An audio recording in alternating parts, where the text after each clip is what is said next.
Dalam seri ke-373 ini didukung oleh para pemain Rusli sebagai Rasmi, Yuli Mulyana sebagai Ayu Wandira, Idris Avandi sebagai Ramapati, dan Asdi Suhastra, pembawa cerita. Selamat menikmati. Tiba-tiba Rasmi mengeluarkan sebilah pisau. Mata pisau yang tajam berkilat-kilat memantulkan cahaya matahari. Rasmi tersenyum sambil menimang-nimang pisau. Sementara itu, Rakuti hanya mengawasi dari pintu ruang tahanan. Tidak, Ayu Wandira. Aku tidak akan membunuhmu. Aku hanya ingin bermain-main dengan ujung pisau ini. Bagaimana kalau tiba-tiba ujung pisau ini menyobek kulit pipimu yang halus dan lembut itu? Kau gila, Rasmi. Kau lebih jahat dibanding Rawedeng. Aku memang bisa menjadi orang yang sangat jahat, Ayu Wandira. Kecuali kau ingin melihatku menjadi orang baik. Bagaimana? Coba pikir sekali lagi, pikir. Hanya dengan mengatakan di mana tempat persembunyian Cakradara dan Kuda Merta, maka urusanmu yang rumit ini akan segera selesai. Dan selanjutnya kau bebas, dan kau boleh pergi sesuka hatimu. Kau tidak akan bisa memaksaku, sekalipun dengan cara yang paling keji. Kau tidak akan bisa meruntuhkan dinding-dinding hatiku. Begitu. Oh, mari kita lihat saja. Kau jaga di situ, Rakuti. Kau jaga sambil melihat tontonan yang mengerikan ini. Dan kau, Ayu Wandira.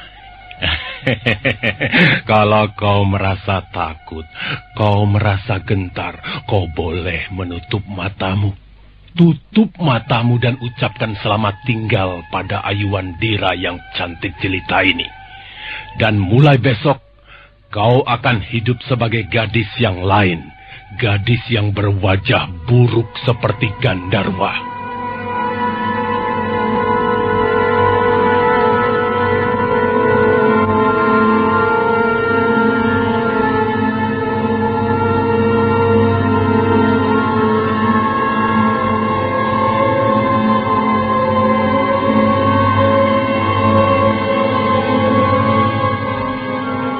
Rasmi melangkah setindak sambil menyorongkan pisau ke wajah Ayu Wandira. Ayu Wandira menggeser duduknya, berusaha menghindari ujung pisau. Mengapa kau menghindar? Mengapa? Kau pikir kau benar-benar seorang gadis pemberani? Kau gila, Rasmi. Aku bahkan bisa menjadi orang yang paling jahat. Kecuali kau mau memberikan keterangan yang berharga tentang Cakradara dan Kuda Merta. Kau tidak akan memperoleh keterangan apa-apa. Oh, kalau begitu ujung pisau inilah yang akan segera bicara. Rakuti, pegang gadis ini. Jangan. Jangan. Lepaskan aku. Pegang erat-erat, Rakuti. Lepaskan. Jangan sampai terlepas. Lepaskan. Lepaskan aku. Kau tidak akan dilepaskan sebelum pisau ini selesai bekerja. Awas, Rakuti. Hati-hati. Jangan sampai dia terlepas. Baik. Baiklah, Rasmi. Aku tidak perlu diringkus seperti ini. Baiklah. Aku akan menurut. Rasmi memberikan isyarat, dan Rakuti melepaskan cengkramannya di pundak Ayu Wandira. Gadis itu kemudian membenarkan letak duduknya. Dia bersila, dan kedua belah matanya terpejam rapat.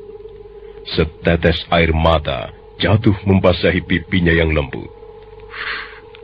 Baiklah, Rakuti. Kalau kau ingin menyiksa aku, silakan. Aku tidak akan melawan. Kau boleh berbuat apa saja kepadaku. Aku tidak akan berontak lagi. Kau bersungguh-sungguh, Ayu Wandira? Iya. Oh. Aku bersungguh-sungguh. Kalau kau ingin merusak wajahku, silakan. Aku Rasemi. Biarlah aku kehilangan kecantikanku. Biarlah dunia ini berpaling dari wajahku yang buruk. Biarlah aku jadi gandarwa. Tapi satu hal aku akan terus mempertahankannya. Keyakinan. Siapapun juga tidak akan kuizinkan menggoyahkan keyakinan, kepercayaanku. Kau sendiri yang memutuskannya, Ayuwandira. Kau sendiri yang memilih. Jangan salahkan aku. Dan jangan salahkan pisau ini. Aku tidak akan menyalahkan siapa-siapa. Aku sudah menjadi orang tahanan. Dan aku akan menerima segala akibatnya. Ayo Rasemi. Kau boleh mulai sekarang. Kau akan menyesal, Ayuwandira. Ayuwandira tetap duduk dengan tenang. Sementara kedua belah matanya masih terpejam. Perlahan-lahan, Rasemi membawa pisaunya ke wajah gadis itu. Ayuwandira menggigit bibirnya. Ujung pisau terasa dingin. Dia benar-benar sudah pasrah. Dewata Agung. Kaulah yang menciptakan segala yang hidup di muka bumi. Kaulah yang memberiku segumpal nafas. Kaulah yang menanam rambut di kepalaku. Kaulah yang menanam biji-biji mataku. Kaulah yang menanam gigiku. Dan kaulah yang memasang lengan kanan kiriku. Kau juga yang memasang kakiku. Sehingga aku bisa berjalan ke sana kemari. Kaulah yang memberiku lidah untuk bicara. Dan kaulah yang memberiku wajah cantik. Jika sekarang ini kau ingin mengambilnya dariku, silakan. Aku rela melepaskannya. Dan aku percaya kau mempunyai maksud yang baik di balik peristiwa-peristiwa ini. Ayuwandira terus membaca doa di dalam hati. Dia membaca doa sambil menunggu apa yang akan terjadi. Hatinya menjadi sangat tenang. Dan perlahan-lahan kedua belah matanya terbuka. Dia melihat Rasemi sudah berdiri menjauh. Rasemi nampak sangat kecewa. Bagus. Bagus sekali, Ayuwandira. Kau memang seorang gadis pemberani. Tapi barangkali kau harus mengorbankan segala-galanya untuk keberanianmu itu. Ayo, Rakuti.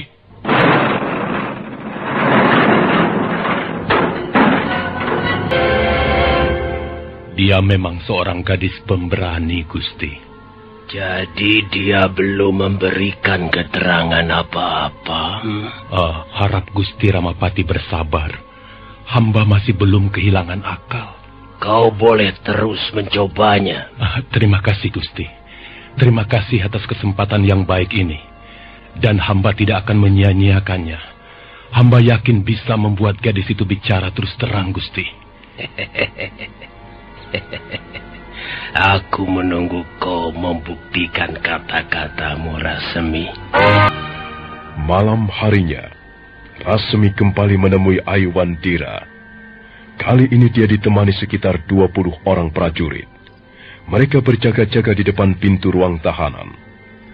Rasemi memberikan isyarat agar pintu ruang tahanan dibuka. Dan seorang prajurit maju ke depan.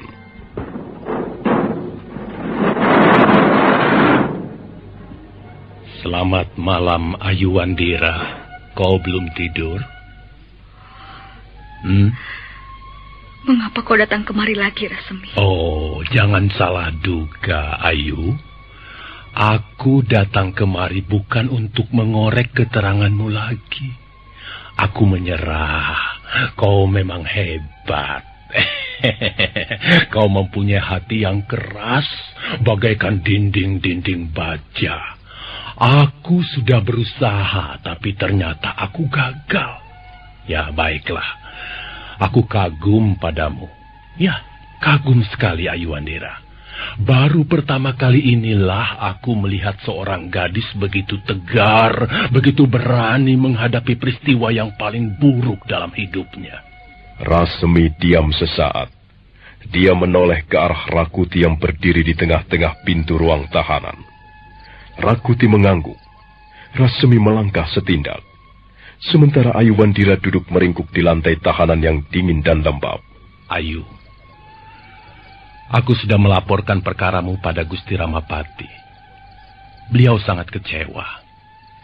Beliau sangat murka. Dan kau tahu apa artinya jika seorang pembesar seperti Gusti Ramapati sedang murka? Aku sudah berusaha mencegah agar jangan sampai hal ini terjadi. Tapi, ya, apa boleh buat? Apa boleh buat, Ayuandira? Aku tidak bisa menyelamatkan nyawamu. Malam ini juga kau akan berhadapan dengan para algojo. Dira tersentak. Jantungnya seperti berhenti berdetak. Wajahnya menjadi pucat pasi. Diam-diam Rasemi tersenyum dalam hati. Sayang sekali, Ayuandira. Sayang sekali mengapa akhirnya kau harus mengalami nasib seburuk ini.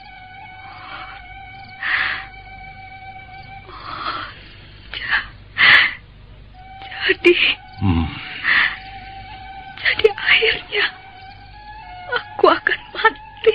Kau tidak perlu cemas. Para algojo itu sudah biasa menjalankan tugasnya dengan baik, Ayuandira. Kau tidak akan merasakan sakit terlalu lama.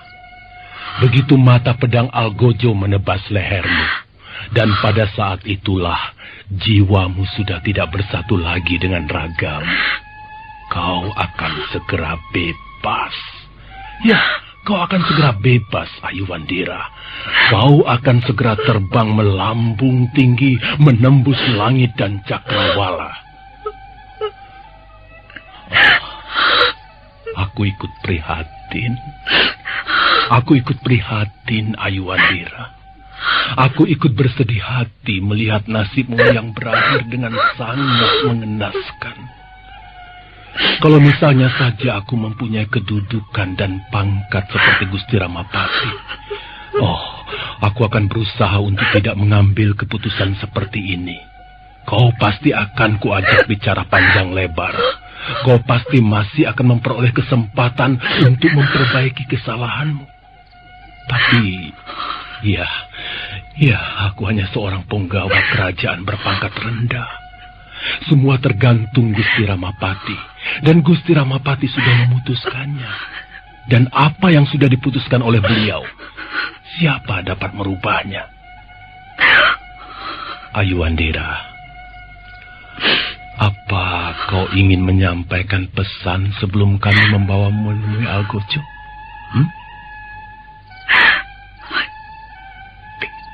Tidak, Rasemi. Aku tidak mempunyai sesuatu untuk dikatakan. Aku tidak mempunyai pesan apa-apa. Oh, barangkali kau mempunyai orang tua. Tidak. Lebih baik aku tidak meninggalkan pesan apa-apa. Atau barangkali kau mempunyai sanak saudara di kota Raja Majapahit ini. Dengan senang hati aku akan menyampaikannya. Kalau memang kau ingin meninggalkan pesan untuk mereka. Tidak. Aku tidak mempunyai sanak saudara. Ayuandira, kau membutuhkan doa-doa khusus untuk mendampingimu sebelum algojo menjalankan tugasnya.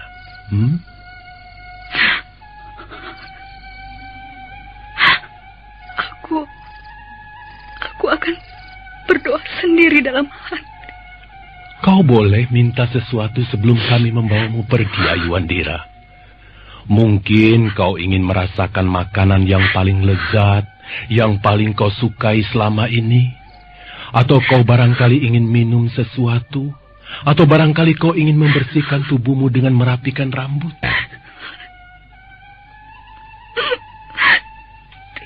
Tidak, Rasemi. Oh, ingin apa-apa lagi. Aku hanya ingin... Apa? Apa? Entah mengapa. Aku hanya ingin bertemu dengan almarhum ibuku. Baiklah. Kami sangat menghargai ketabahan dan keberanianmu, Aiwandira. Ternyata kau seorang pendekar wanita yang sangat langka. Sekalipun kau mengecewakan kami, tapi kami sangat menaruh hormat padamu. Kau bisa berjalan sendiri? Apakah kau akan membawaku pergi sekarang, Rasemi? Aku masih bisa menunda hukuman itu sesaat, tapi tidak bisa terlalu lama, Aiwandira. Baiklah. Terima kasih, Rasemi. Aku hanya ingin menenangkan hatiku sebentar saja. Biarkan aku sendiri di ruangan ini. Rasemi melambaikan tangannya. Kemudian dia melangkah meninggalkan ruangan bersama Rakuti. Mereka pergi menyingkir agak jauh. Sementara Aiwandira duduk bersila di tengah-tengah ruangan. Air matanya bercucuran. Tubuhnya menggigil seperti orang kedinginan. Tiba-tiba dia merasa dicekam ketakutan yang sangat dahsyat.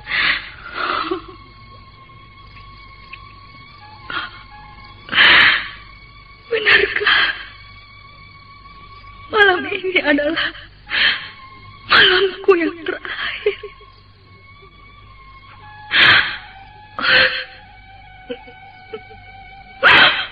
Aku sama sekali tidak pernah menduga.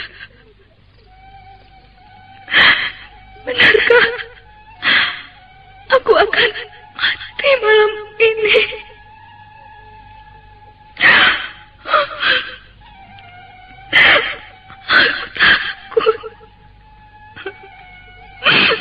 Aku takut sekali. Aku seperti sedang berdiri di tepi jurang yang sangat dalam dan gelap.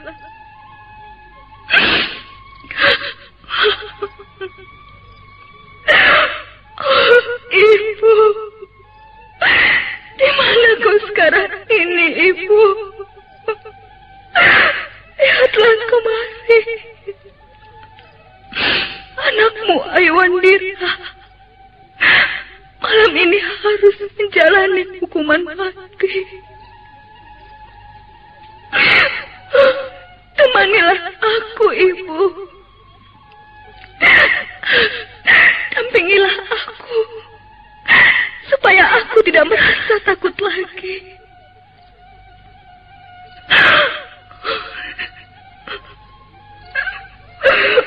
Oh, Dewata aku. Berilah aku kekuatan hati. Berilah aku sedikit saja keberanian untuk menghadapi akhir hidupku.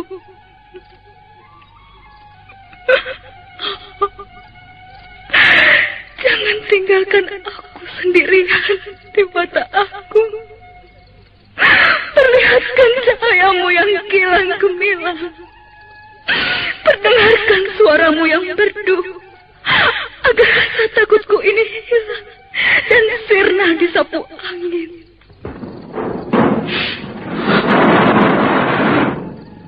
Kau sudah siap, Aiwandira?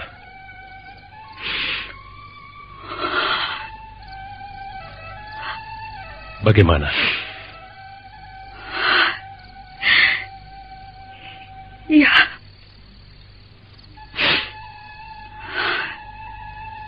Aku sudah siap. Kau boleh membawaku pergi sekarang. Kau bisa berjalan sendiri? Ya. Aku bisa berjalan sendiri. Tapi kukira aku tidak bisa berjalan terlalu cepat. Di mana aku akan menjalani hukuman itu, Rasemi? Di suatu tempat yang kau tidak perlu tahu. Baiklah. Kalau memang semua harus berakhir sampai di sini, aku akan menerimanya dengan lapang hati. Ayo, Rasemi. Ayo kita pergi. Apakah tangan-tanganmu perlu diikat? Kau tidak usah khawatir. Aku tidak akan melarikan diri. Mereka terus berjalan, sementara cahaya bulan menyiram puncak-puncak bangunan istana. Rasemi dan Rakuti tidak berkata sepatah kata pun selama mendampingi Ayuwandira. Sedangkan Ayuwandira sendiri merasa sudah tidak mampu berbuat apa-apa. Dia menurut saja dibawa berjalan menemui Algojo yang akan menamatkan riwayatnya. Keringat dingin membasahi dahinya, lututnya gemetar, tapi Ayuwandira memberanikan diri untuk terus berjalan. Oh, Dewata Agung, kalau memang aku harus mati malam ini, kalau memang Engkau menghendakinya, aku tidak akan menolak. Tapi jangan tinggalkan aku sendirian. Aku merasa takut. Bimbinglah tanganku. Temanilah aku di akhir hayatku ini. Oh, Dewata Agung yang menguasai hidup dan kehidupan. Hanya kepadamu aku berserah diri. Tiba-tiba Ayuwandira menggigil seperti orang kedinginan. Keringat dingin mengucur deras membasahi tubuhnya. Tenaganya seolah-olah hilang bersama angin yang bertiup menerpa dinding-dinding lorong. Ayu, kau tidak apa-apa? Oh, tidak. Aku tidak apa-apa. Barangkali kau ingin mengatakan sesuatu. Atau barangkali kau ingin merubah pendirianmu? Tidak, Rasemi. Oh. Aku tidak ingin mengatakan apa-apa. Sebab tidak akan ada gunanya. Kalau kau bermaksud merubah pendirianmu, aku yakin, Ayu, belum terlambat. Aku akan segera menghadap Gusti Ramapati. Tidak. Ayo kita jalan lagi. Aku sudah siap menghadapi pedang Algojo. Rasemi menoleh ke arah Rakuti. Mereka berpandangan sesaat lamanya. Rasemi memberi isyarat, dan mereka pun kembali melangkah menuju ujung. Rasemi memapah Ayuwandira, memasuki ruangan yang dinding-dindingnya terbuat dari balok kayu. Di tengah-tengah ruangan ada sebuah lempengan batu mirip meja. Sementara itu, nampak dua orang Algojo yang berbadan tegap dan kekar, siap menjalankan tugasnya. Mereka segera menghampiri Rasemi. Kami sudah sejak tadi menunggu Tuan Rasemi. Kami kira hukuman itu tidak jadi dilaksanakan malam ini. Kami terlambat datang. Kami harus memberi kesempatan padanya untuk menenangkan hati. Sekarang bagaimana? Apa kalian sudah siap? Kami siap, Tuan Rasemi. Baiklah. Kalian tunggu sebentar. Tapi jangan pergi kemana-mana. Kalian tetap di ruangan ini. Baik, Tuan Rasemi. Kau lihat, Ayuwandira. Sudah ratusan, bahkan mungkin ribuan orang kehilangan nyawanya di ruangan ini.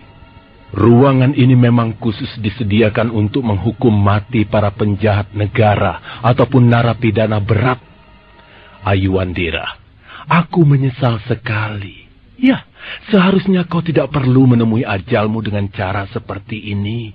Kau masih muda, masa depanmu masih terbentang luas. Kau dengar kata-kataku? Iya, aku dengar, Rasemi. Nah, jika seseorang menghadapi pelaksanaan hukuman mati, tangan dan kakinya akan diikat. Kemudian tubuhnya akan dibaringkan di atas lempengan batu itu. Tuh, lihatlah. Lihat batu pipih yang bentuknya menyerupai meja yang terletak di tengah-tengah ruangan itu. Lihat, di sanalah para narapidana pati menjemput ajalnya. Setelah tubuhnya terlentang, Algojo itu akan menutup matanya dengan selembar kain hitam. Dan selanjutnya, kau bisa membayangkan apa yang akan terjadi. Algojo yang satunya lagi akan mengangkat pedang, dan narapidana yang malang itu tidak akan mempunyai kepala lagi. Darah akan membasahi ruangan tahanan, dan nyawa seorang manusia telah hilang.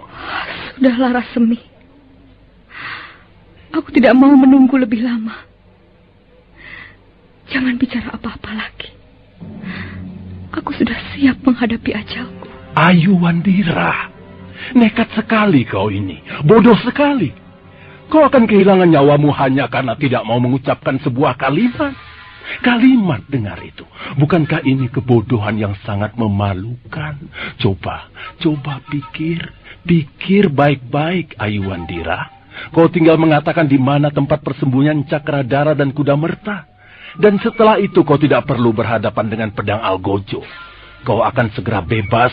Kau bisa pergi sesuka hatimu. Rasemi, aku tidak akan merubah pendirianku.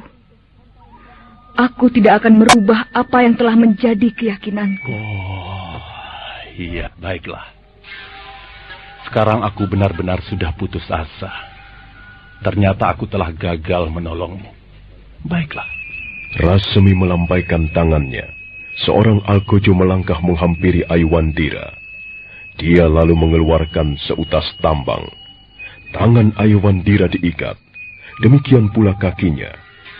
Selanjutnya Algojo itu mempopong tubuh Ayuwandira dan membaringkannya di atas lempengan batu. Ayuwandira benar-benar sudah pasrah. Algojo masih berdiri di dekat lempengan batu. Ayuwandira sekilas melihat wajah laki-laki itu. Wajah yang dingin dan membeku, seperti tidak mempunyai perasaan lagi. Matanya berkilat-kilat memancarkan kekejaman yang sudah sering kali dilakukannya, tapi tak pernah mengusik hatinya. Cepat, Algojo. Tutup matanya. Kita sudah terlalu lama menunggu. Aku harus segera melaporkan hasilnya pada Gusti Ramapati malam ini juga. Baik, Tuan Rasemi. Algojo menutup mata Ayuwandira dengan selembar kain hitam. Sekarang Ayuwandira tidak bisa melihat apa-apa lagi kecuali warna hitam. Tapi telinganya dapat menangkap langkah-langkah menghampirinya. Langkah-langkah sang Dewa Maut yang sebentar lagi akan merenggut nyawanya. Ayuwandira menggigit bibirnya. Kembali air matanya meleleh. Dia terus berdoa di dalam hati, sementara ruangan menjadi sunyi senyap. Maaf, Tuan Rasemi. Jangan berdiri di situ. Nanti pakaian Tuan kotor oleh darah. Baik, Algojo. Ayo, Rakuti. Ayo, prajurit. Kita berdiri menjauh. Algojo menarik pedang dari warangkanya. Mata pedang itu berkilat-kilat. Tapi Ayuwandira tidak dapat melihatnya dengan jelas. Sesaat lamanya, Algojo masih berdiri tegak sambil menghunus pedang. Rasemi menyentuh pundak Rakuti. Luar biasa, Rakuti. Dia memang benar-benar seorang pemberani. Kau gagal lagi, Rasemi. Aku yakin dia merasa takut, Rakuti. Aku melihat keringat dingin membasahi tubuhnya. Wajahnya pucat pasi. Tapi, ya, luar biasa. Dia mampu menahan rasa takutnya itu. Jangan-jangan memang dia tidak tahu tempat persembunyian Cakradara dan Kuda Merta. Oh, aku tidak percaya, Rakuti. Dia pasti tahu, pasti. Kalau begitu, dia berani mengorbankan nyawanya untuk melindungi Cakradara dan Kuda Merta. Oh, hebat sekali. Tapi coba kita lihat permainan ini selanjutnya. Algojo, apalagi yang kau tunggu, Tiba-tiba Algojo tersentak, dan saat berikutnya dia mengangkat pedangnya tinggi-tinggi ke udara. Mata pedang itu berkelep ketika tangan-tangan Algojo menebas leher Ayuwandira.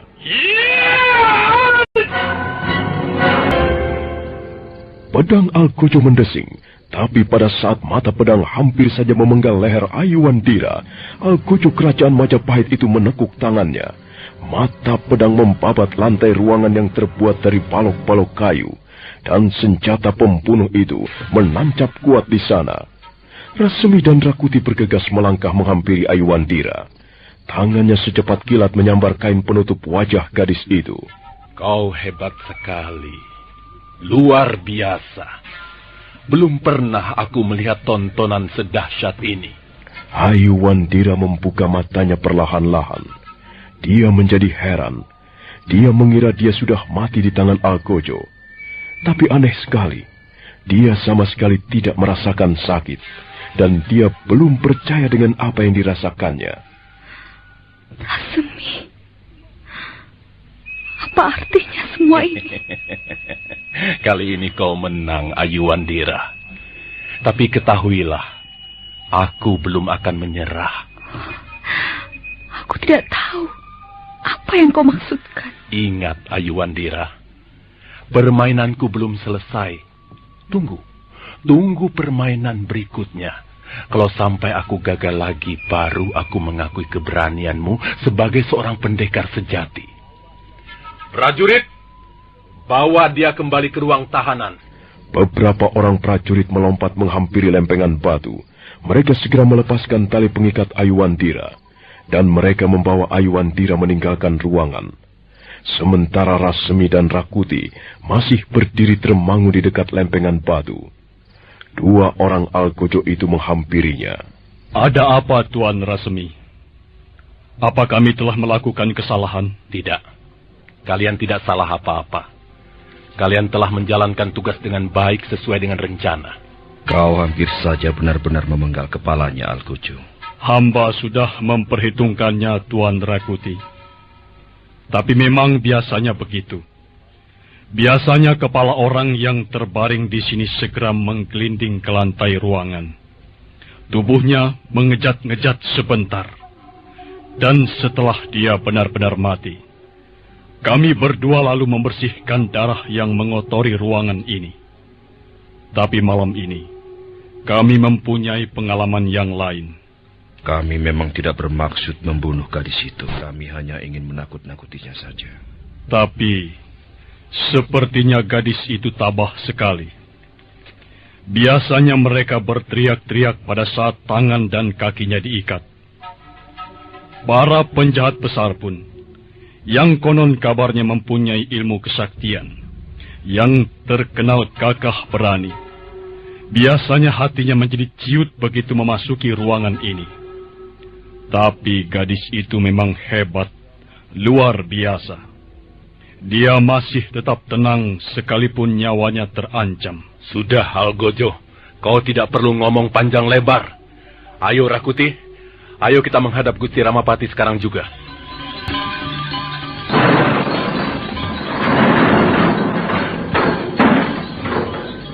Ayuandira kembali meringkuk di ruang tahanan. Prajurit-prajurit mengunci pintu ruang tahanan, lalu pergi. Ayuandira meraba lehernya berkali-kali sambil mendesah. Oh, benarkah aku masih hidup?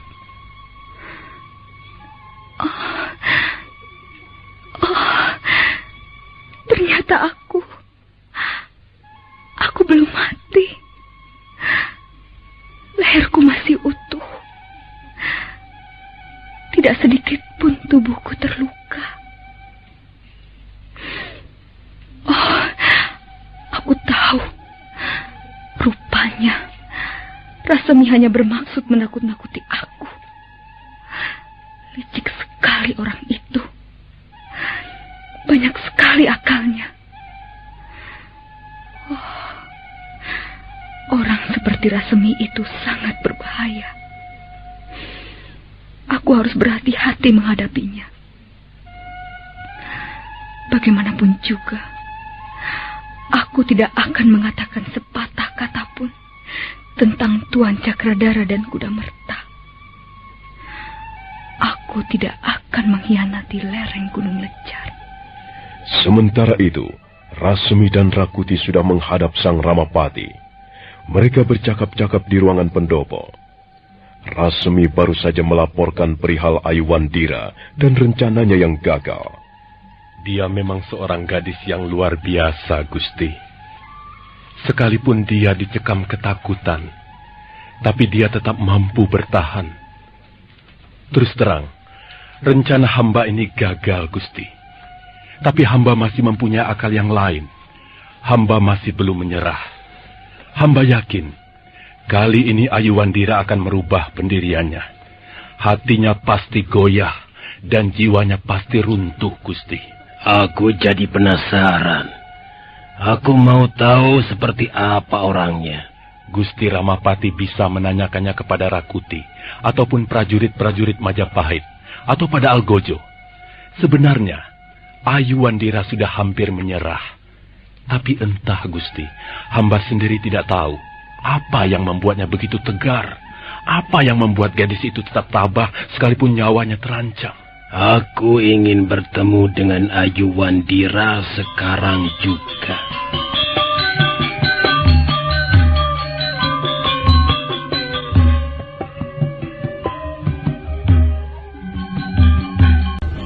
Pembesar kerajaan itu berjalan mondar-mandir sejenak. Sekarang antarkan aku menemui Ayuwandira.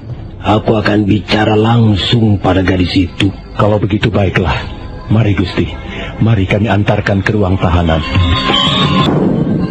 Sang Ramapati melangkah memasuki ruangan tahanan.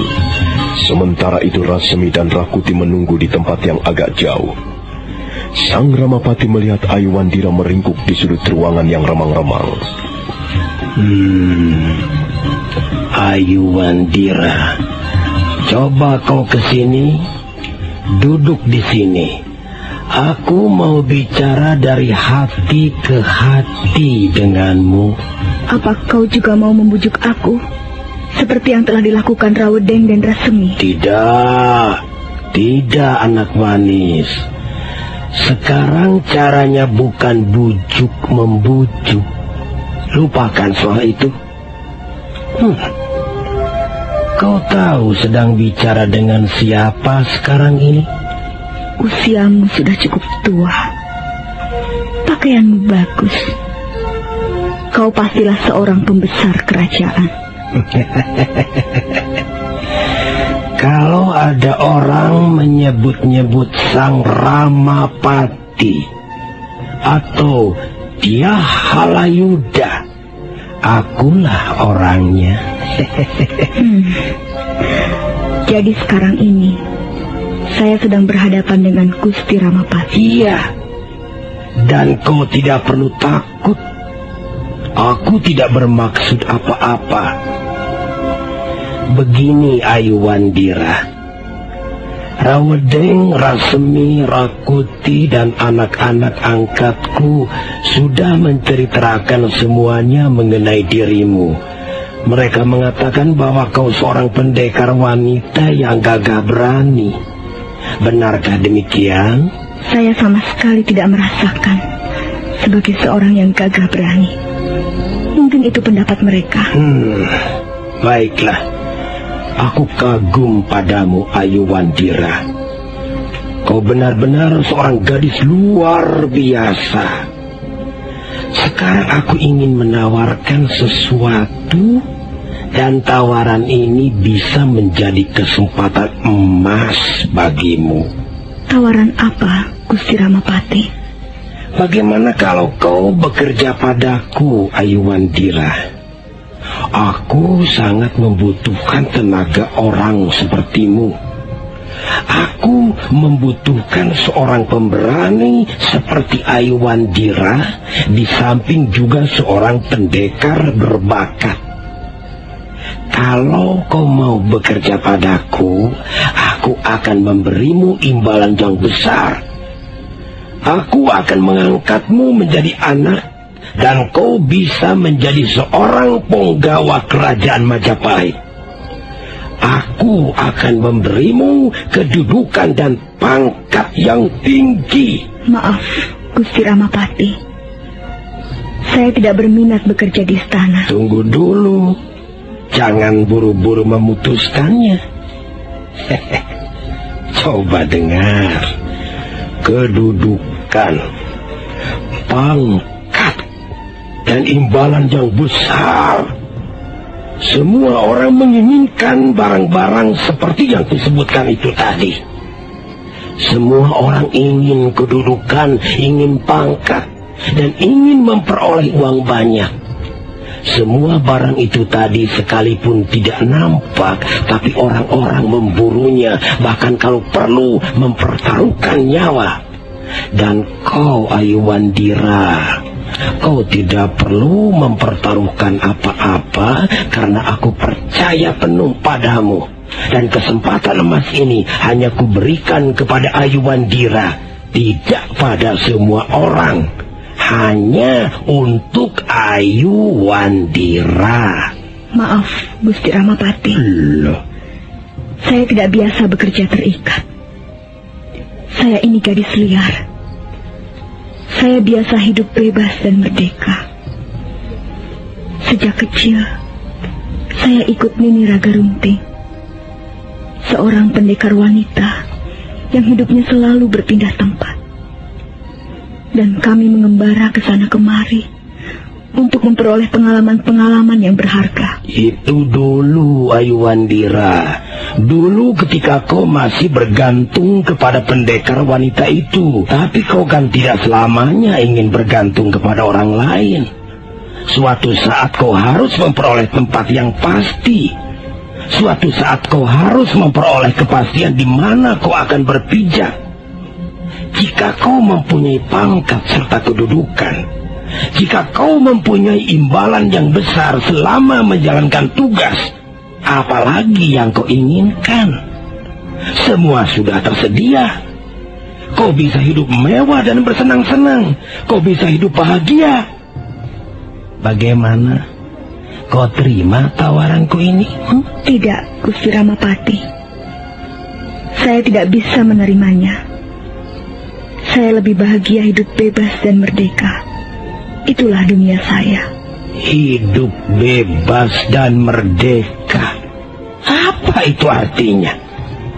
Mengapa kau tidak menginginkan hal-hal lain yang lebih berharga, yang lebih berguna untuk masa depanmu? Kau tidak bisa meneruskan cara hidup seperti ini, Ayuwandira. Suatu saat seseorang harus berhenti bertualang. Memang menyenangkan hidup mengembara, tapi hidup mengembara tidak bisa dijadikan pegangan selama-lamanya. Suatu saat dia harus berhenti di suatu tempat, bekerja, mempunyai suami dan anak-anak, hidup tenang bersama keluarganya. Saya tidak pernah memikirkan hal-hal seperti itu. Rasanya sangat asing di telinga saya. Apa itu artinya kedudukan, pangkat dan imbalan? Saya bisa hidup tenang tanpa semua itu. Jadi kau tolak tawaranku? Saya terpaksa menolaknya. Karena saya anggap tawaran itu tidak sesuai untuk jiwa saya. Ya, mungkin kau membutuhkan waktu untuk berpikir barang semalam atau 2 malam. Gusti Ramapati tidak perlu mengharapkan terlalu banyak dari saya. Saya tidak membutuhkan berpikir. Jika sekarang saya menolak tawaran itu, sampai kapanpun saya akan tetap menolaknya. Bagus kalau begitu. Kau memang seorang gadis pemberani, tapi juga bodoh dan celaka. Sang Ramapati nampak sangat kecewa dan kesal. Sambil bersungut-sungut, dia menyuruh seorang prajurit Majapahit kembali menutup pintu ruang tahanan.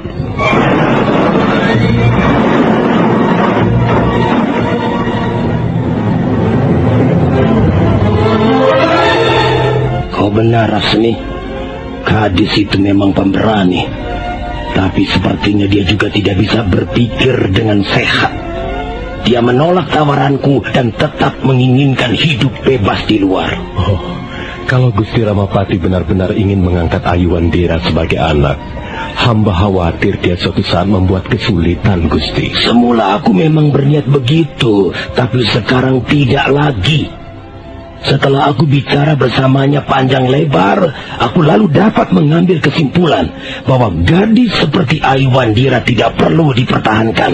Kalau memang kita gagal mengorek keterangan dari mulutnya, sebaiknya dia segera dibunuh saja. Hamba masih ingin mencobanya, Gusti Ramapati.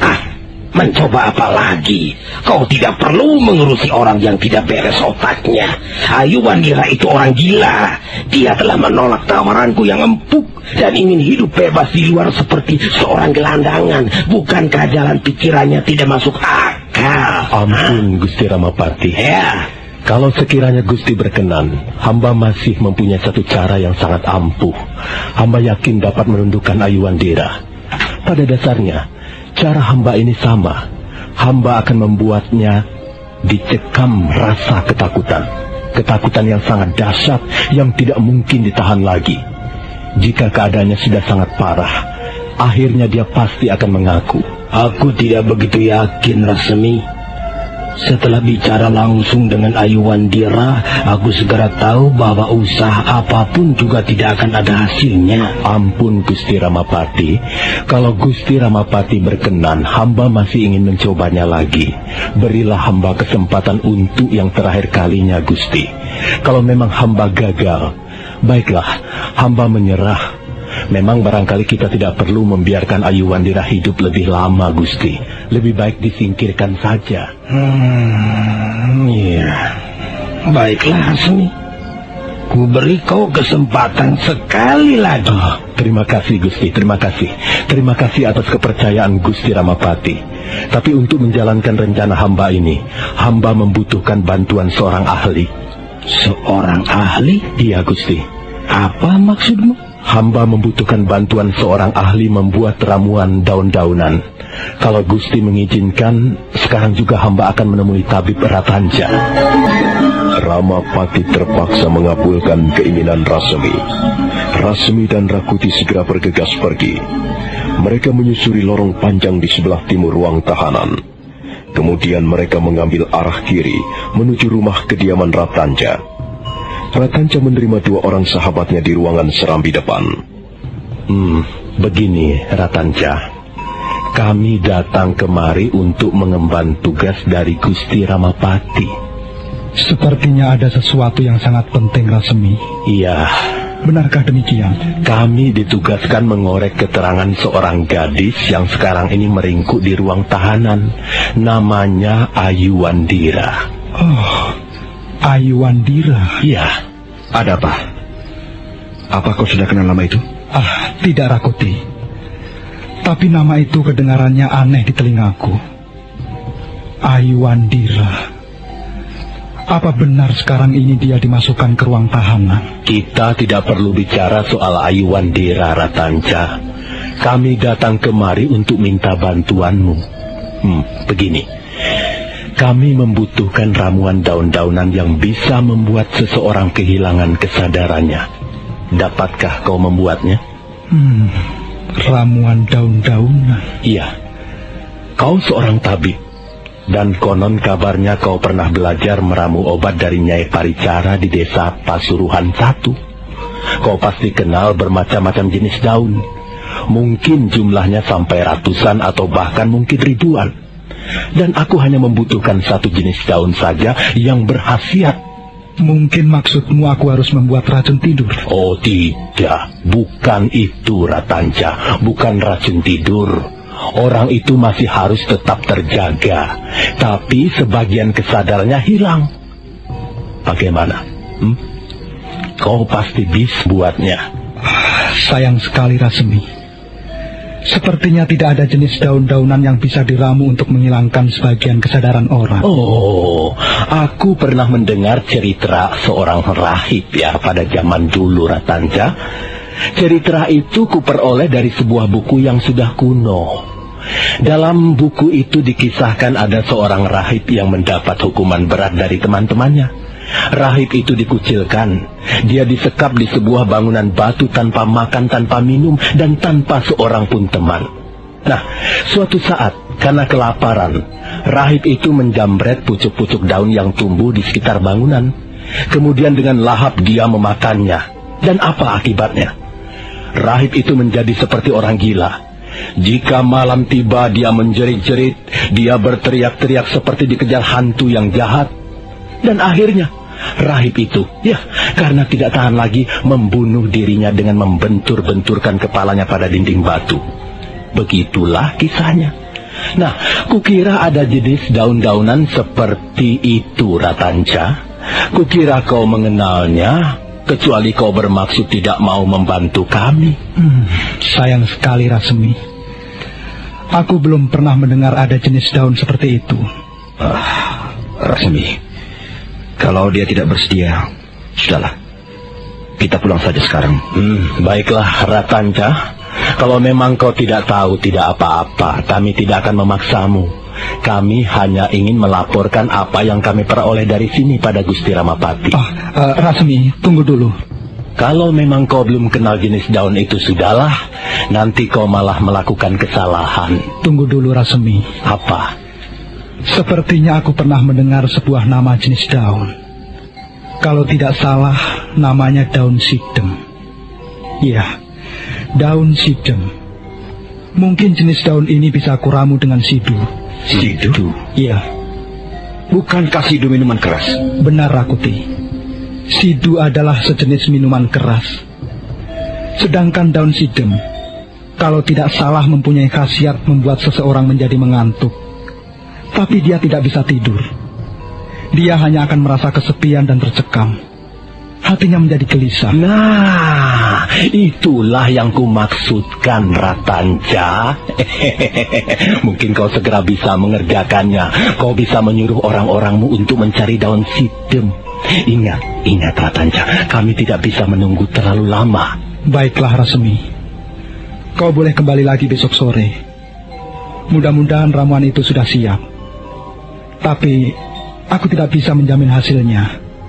Soalnya baru pertama kali aku membuat ramuan seperti yang kau inginkan.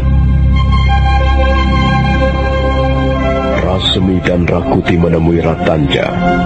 Ratanca menerima mereka di ruangan depan. Rakuti segera menjelaskan maksud kedatangannya. Semula Ratanca mengaku tidak tahu menahu soal ramuan yang bisa membuat orang hilang kesadaran. Tapi setelah Rasemi dan Rakuti mengancam akan melaporkannya pada Sang Ramapati, akhirnya Ratanca buru-buru memperbaiki kata-katanya. Tunggu dulu, Rasemi. Kalau memang kau tidak tahu, sudahlah, Ratanca. Aku tidak apa-apa. Tunggu dulu. Aku pernah melihat satu jenis daun yang sangat langka. Daun itu kalau diramu dengan sidu, barangkali ramuan itu bisa menjadi ramuan seperti yang kau maksudkan. Sidu? Iya. Sejenis minuman keras maksudmu? Benar, Rakuti. Tapi terus terang, aku belum pernah membuat ramuan seperti ini. Barangkali ini untuk yang pertama kalinya. Kau perlu mencobanya, Ratanca.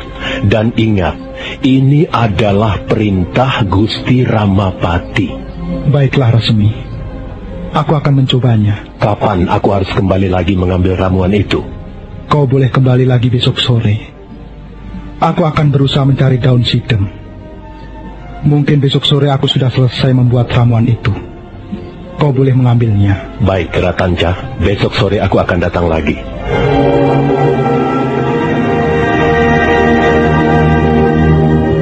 Rasemi dan Rakuti segera pergi meninggalkan rumah kediaman Ratanca. Ratanca masih duduk termangu di ruangan depan. Praharsini istrinya datang dan menghampirinya perlahan-lahan dari belakang. Ada apa, Kakang Ratanca? Biasa, Praharsini. Gusti Ramapati menyuruhku membuat ramuan daun-daunan. Iya, aku juga mendengar pembicaraan kalian itu. Ayuandira. Apa, Kakang? Ayuandira? Siapa Ayuandira itu? Dulu, belasan tahun yang silam, bocah itu pernah tinggal di lingkungan istana ini. Dia tinggal di rumah Panglima Perang Majapahit yang ternama Arya Kamandanu. Tentunya bocah itu sekarang sudah besar. Kakang, kau mempunyai hubungan apa dengan Ayuandira itu? Ayuandira adalah keponakanku sendiri, Praharsini. Dia putri tunggal saudara angkatku. Kau pasti masih ingat siapa itu Nyai Paricara, yang dulu bernama Maisin. Ayuandira adalah putri kakak Maisin. Tapi kau belum pernah menceritakan perihal gadis itu. Apakah dia cantik? Aku belum pernah melihatnya setelah dia menjadi besar. Dulu dia seorang bocah perempuan yang sangat lucu dan pemberani. Kasihan sekali. Mengapa dia harus ditangkap? Apa kesalahannya? Ditangkap, Kakang? Iya. Ayuandira ditangkap? Benar. Menurut Rasemi dia sekarang dimasukkan ke ruang tahanan. Dia dipaksa mengaku mempunyai hubungan dengan Cakradara dan Kudamerta, 2 orang kesatria pelarian dari pusat pendidikan calon tanda. Dia dipaksa mengatakan di mana tempat persembunyian 2 orang pelarian itu. Tapi Ayuandira menolak memberikan keterangan. Dan akhirnya aku juga yang menjadi korban. Apa maksud Kakang Ratanca? Mengapa kau harus menjadi korbannya, Kakang? Sekarang aku dipaksa membuat ramuan daun-daunan. Maksudnya supaya Ayuandira kehilangan kesadaran. Sehingga akhirnya dia mau mengaku. Praharsini, perasaan berdosa masih menghimpit jiwaku. Dan sekarang aku harus membuat ramuan lain untuk putri kakak Maisin. Sebenarnya aku tidak sanggup. Kakang, kau harus mengerjakan perintah itu. Aku tidak mungkin mencelakakan keponakanku sendiri, Praharsini. Tapi kau bekerja pada Gusti Ramapati. Kalau Gusti Ramapati menginginkan sesuatu, kau harus menurutinya. Kecuali kau ingin tidak dipakai lagi. Kau ingin dipecat dan diusir dari lingkungan istana ini. Sudahlah, Kakang Ratanca. Sekarang kau sudah menjadi seorang tabib istana. Kita harus mengabdi pada kerajaan. Kita harus bekerja sebaik-baiknya untuk Gusti Ramapati. Jangan sampai kita membuat beliau kecewa, Kakang. Kau bisa kan membuat ramuan itu? Aku belum pernah mencobanya. Aku tidak tahu akibat yang bisa ditimbulkan kalau seseorang minum ramuan itu setiap hari. Nah, kalau begitu kau harus mencobanya. Ini juga merupakan pengalaman barumu, bukan? Aku takut, Praharsini.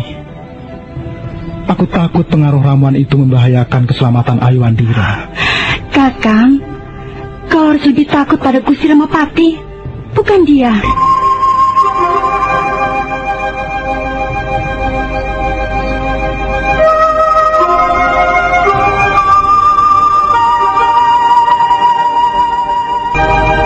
Praharsini berusaha membujuk agar suaminya melaksanakan tugas dengan baik. Malam itu Ratanca hampir tidak tidur. Dia terbaring dengan gelisah. Pagi segera tiba. Seharian Ratanca dengan ditemani beberapa orang pembantunya berusaha mencari daun sidem.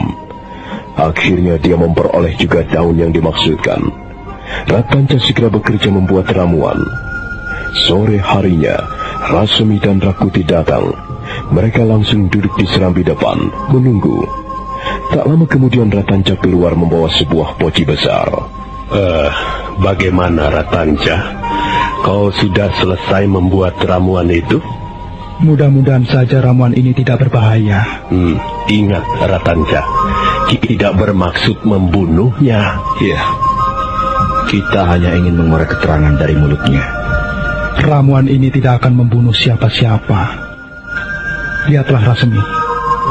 Inilah daun yang kumaksudkan. Daun sidem. Daun ini memang sangat langka. Dan untung sekali aku masih dapat menemukannya. Daun ini jika ditumbuk akan mengeluarkan lendir berwarna kuning. Lendir itulah yang berkhasiat menghilangkan kesadaran seseorang. Dan ini, lihatlah. Aku sudah mencampur lendir daun sidem dengan secangkir sidu.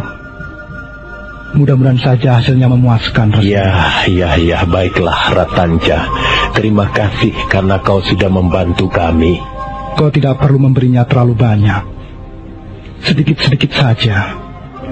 Campur ramuan ini dalam minuman ataupun makanan. Seberapa banyak campurannya, Ratanca?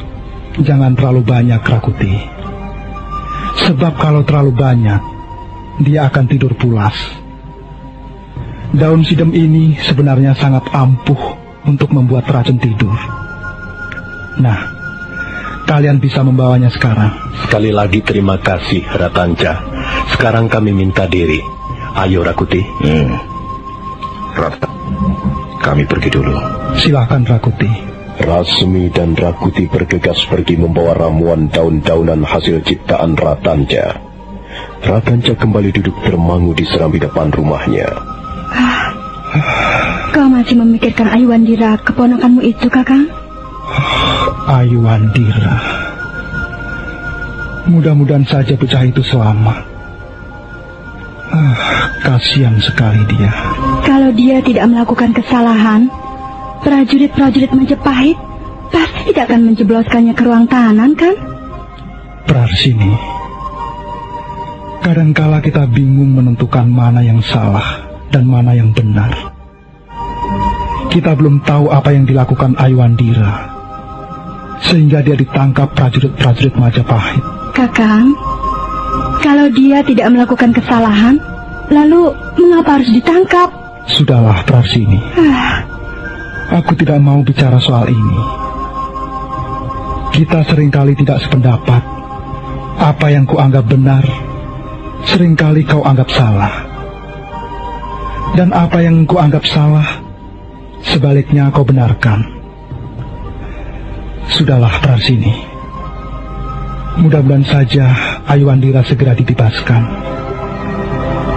Mudah-mudahan saja bocah itu selamat.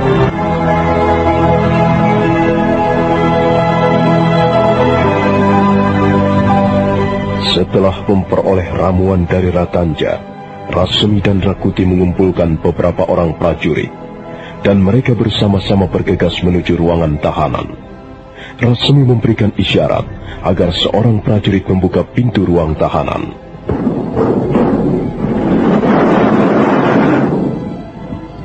Ayuandira? Ayuandira? Rasmi. Bangunlah. Ada apa, Rasmi? Rupanya kau tidur, Ayuandira. Kau tidur, Ayuandira. Bagus kalau kau bisa tidur. Aku mengantuk sekali. Aku bisa terlelap sebentar. Ada apa? Apa kalian mau membawaku menemui Arguju lagi? Oh, tidak. Kau tidak perlu merasa takut. Kami tahu sekarang bahwa kau tidak bisa ditakut-takuti seperti itu. Lalu, mengapa kalian datang kemari? Malam ini kau akan dipindahkan ke ruangan lain, Ayuandira. Mudah-mudahan kau senang di tempatmu yang baru. Ruangan ini kecil dan udaranya pengap. Nah, barangkali di tempat yang baru nanti kau akan lebih segar. Kau bisa bernafas lebih baik. Aku menurut saja, Rasmi. Kalian tahu, tubuhku sangat lemah. Tenagaku belum pulih kembali. Ayo, ikut kami sekarang, ayo. Ayuandira melangkah perlahan-lahan mengikuti Rasmi dan Rakuti. Setelah mereka pergi, seorang prajurit Majapahit kembali menutup pintu ruang tahanan.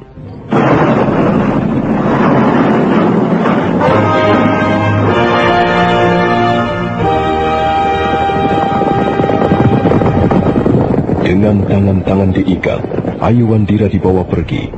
Dia naik di atas punggung kuda bersama Rakuti. Mereka berkuda meninggalkan istana Majapahit menuju ke arah selatan.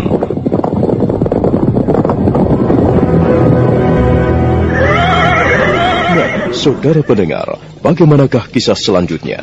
Silakan menunggu seri berikutnya. Sampai jumpa.